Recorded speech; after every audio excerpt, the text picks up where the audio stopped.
Your business ownership oftentimes makes up the vast majority of your personal net worth. And the importance of maximizing the value of your business ongoing is there for both you and your family. The question is, are you prepared?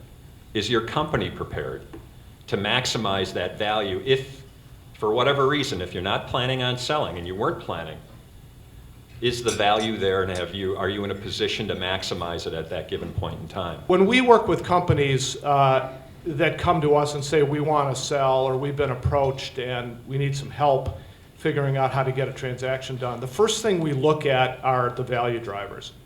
And this is a partial list of some of the things we consider. It's grouped into areas like financial and market and sales and industry and so forth.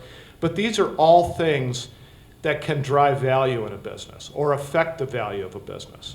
And I would add, even if you're not thinking about selling, if you're in business to keep your business, these are all things that you want to be thinking about. Because if you're in business for yourself, presumably your objective is to build value in your company. The customer concentration is very important. Try to do is then diversify their client base, their customer base, and bring in different kinds of revenue and try and spread out that revenue so that if Oshkosh Truck suddenly has a step back in their purchasing, that they've still got other customers in place. If you look on your annual financials, there's a required financial statement disclosure to include your sales, any kind of risk concentrations, and customer concentration in both sales and receivables is very significant and a good risk to manage. The customer concentration issue is a big one, and it's a really thorny one too, because you have a customer who wants to do more business with you. It's very difficult to say no to that. At the same time, it's very precarious to let a customer become 40, 50, 60% of your business. Yeah, I had an experience just recently meeting with a person who's looking to buy a company, and he presented a company to us that he was looking at, and this company had a little more than 50% concentration with one of their clients. And his thought is he is immediately discounting the value. He said, you know what that's worth in his mind and what that means to him in terms of the acquisition side.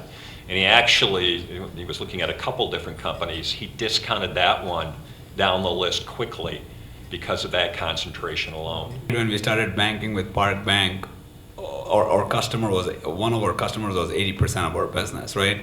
But when we sold the company, we had no customers more than 5% of our overall business. One of the most important value drivers that we see, and it's about the management team. There's a lot of businesses where the owner is everything. The owner has the key customer relationships. The owner knows the processes, knows the products, knows the technology, whatever the case may be. And those businesses are almost always valued much lower in an M&A transaction than the ones that have a team. As you're building the business and as you're getting ready, it's time to start delegating more and more. Get your sales leader to take ownership. Get your operations leader to take ownership. And when you actually have conversations with buyers, let them do the talking. So the buyer feels that when Roop is not there, this business is going to continue to keep doing as it is doing, right? So that is very critical, that you want to let your team members starting to take over the business. You want a sustainable business. You want to be proud of a business that it isn't just going downhill once you exit. This is important whether you're selling the company or keeping the company. This is just good business practice. It's good governance. Succession planning, having depth on your team is a good idea. As you're building a business, never be afraid to invest in it, right? In the right systems. We were one of the best acquisitions for Proficient. With the size we were, $25 million in revenue. They have not seen such a well-run company. But we were never afraid to invest in the right accounting systems, project management systems, tools that our employees needed.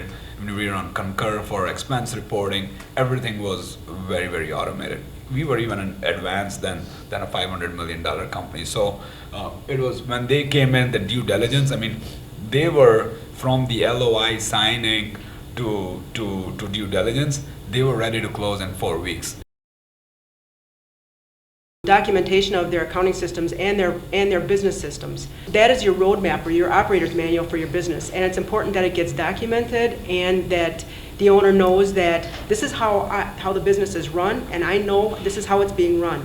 And the employees follow this roadmap, and whether it be from the sales channel or from the accountants, from the financial reporting or from purchasing or HR, it's an important owner's manual for this business. And it's important for operating the business that you own, and it also brings big value when you try and sell the business, because when the buyer comes in, here's how this company is run, and I know it's run this way.